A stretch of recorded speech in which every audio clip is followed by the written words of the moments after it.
In this week's Signal Emitted, we'll take a look at some plans for Godot 4.6, more payment processor trouble in these hiding 3D meshes, a new milestone for Godot has been achieved, 2 games of the week instead of 1, and of course there's our creator spotlight and add-on and tip of the week as well. Welcome to Signal Emitted, your weekly news show for Godot related news.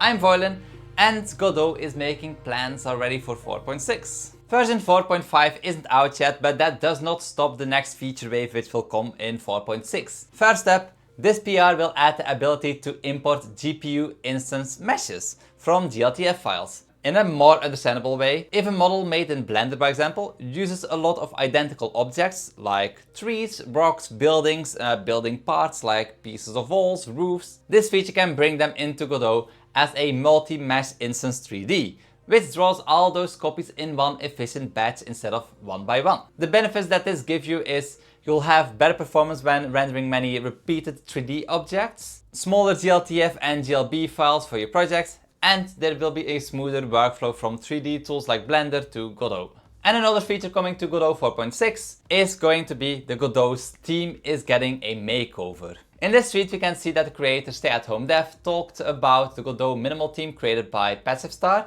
and saying that it should become the default theme for Godot, on which a member of the Godot Foundation said 4.6. Now the way that theme will get implemented is not 100% certain yet, as there has not been a PR created. This theme, however, does create some extra settings, so it's not as simple as just, well, adding it. Now some people find this a positive change and other people prefer the old theme. Luckily the old theme will still be available, but the default theme will become this new theme from PassiveStar. And then there are some other PRs going on, such as the trade system, allowing the creation of DD extensions from within the editor, and an improved material view. Now mind you, these are just PRs. Nothing has been merged yet or will get merged before 4.5. Nothing is being set in stone, and these PRs may still end up not getting merged. And talking about the 4.5 version, we are sitting at 80% right now for the milestone to be complete. But since last week, only about 33 PRs got merged, so progress hasn't been the quickest. So there will probably not be a weekly beta release. Yeah, but anyway, we're getting there, slowly but surely. And next up, let's have a public service announcement coming from me. Basically, mind your ergonomics. If you don't want to end up like me, with your arm hurting from an RSI, a repeated stress injury, it's been hurting for 2 weeks, it continues to hurt and pain is kind of spreading. But yeah, anyway, take following notes in mind. If you program all day or work on your PC all day, stretch enough, do some exercising. Second of all, take enough breaks, stand up every once in a while, go for a walk. And third, if you stand up and go for a walk, drink water, drink enough water, it also helps. Now, most of my viewers on this channel are between 25 and 34. If your body isn't hurting yet, then you probably have not reached 30 years old yet. But yeah, be warned that without proper stretching and exercising, you will get in trouble sooner or later if you program on a daily basis and sit behind your PC all day. You will run into issues. Take care of your body. And yeah, service announcement over. I hope my arm gets better. I hope nobody of you is struggling with an RSI. And yeah, let's go over to Creator Spotlight. Because for this week's Creator Spotlight, I have for you bacon and games. And no, I'm not talking about the food and games, I'm talking about the channel, Bacon and Games. This creator has 20 years of professional experience in making games, and he focuses his videos on practical applications rather than theoretical concepts. He has plenty of Godot tutorials which range from creating an actual game to using different plugins, explaining shaders, using joins, optimizing projects, and he even has some videos available to help you in finding a game publisher. This creator wants to teach new programmers that there is often no one perfect solution or one perfect answer to problems, and that we all have our preferences. Even developers who have been doing it for many years still need to look up things, ask questions, and break problems down from time to time. This creator wants to get rid of the misconception that established developers have all the answers in the world. Bacon and Games is a channel I really recommend subscribing to, as his content is quite amazing in my opinion. It's also very detailed and a great source to learn from. If you're also a creator and would like to have your channel featured in one of the next episodes, feel free to reach out. There will be a link in the description. And then sadly, the news isn't always positive and the next part may be discouraging to some developers publishing their games on Steam, especially the ones making games in a specific language for a specific country's audience.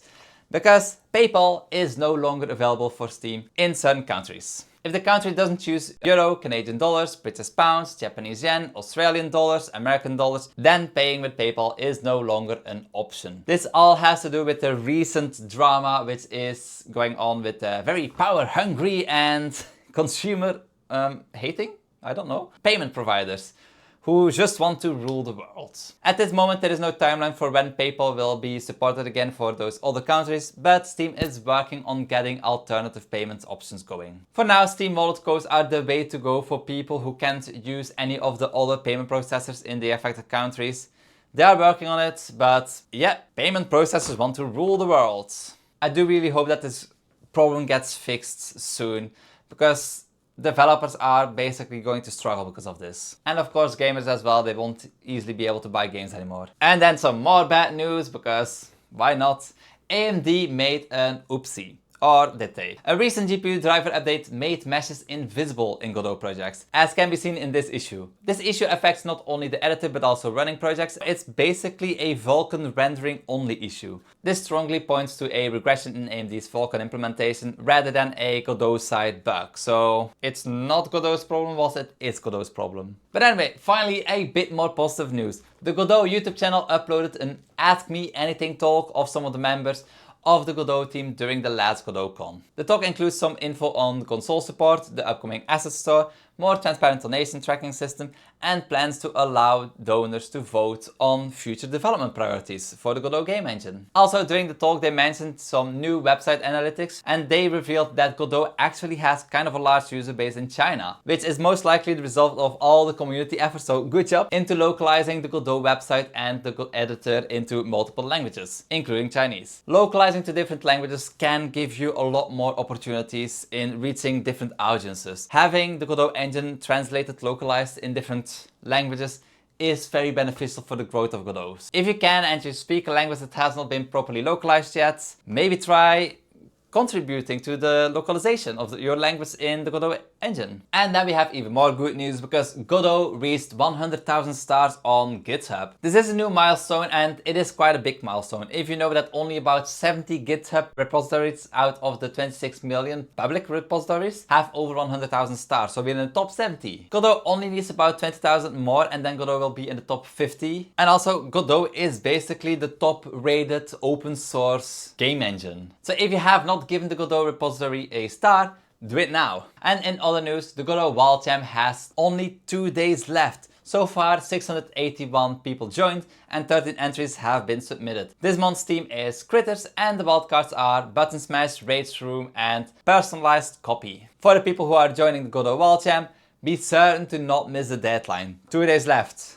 Good luck. And talking about game jams, up to some games of the week. And yes, I said games with an S. The GMTK Game Jam 2025 has finished, which had as theme Loop. There were several categories this year: creativity, enjoyment, narrative, artwork and audio. Out of these categories, 2 projects who won were made with Godot. For the category enjoyment, Draftula is the winner. Draftula is a strategic game in which you have to build up your castle tall enough so you can defeat the loop of rebirth and defeat. Then we have the category audio. The Shinsei Project Collapse was the winner. Shinsei Project Collapse is a game in which you have to break the time loop. Your goal is to be patient and observe your surroundings in order to put an end to the time loop. These 2 games can be found on itch.io right now and are free to play, so give them a go. And then for this week's add-on of the week, we have a very helpful one, especially for people working on large projects.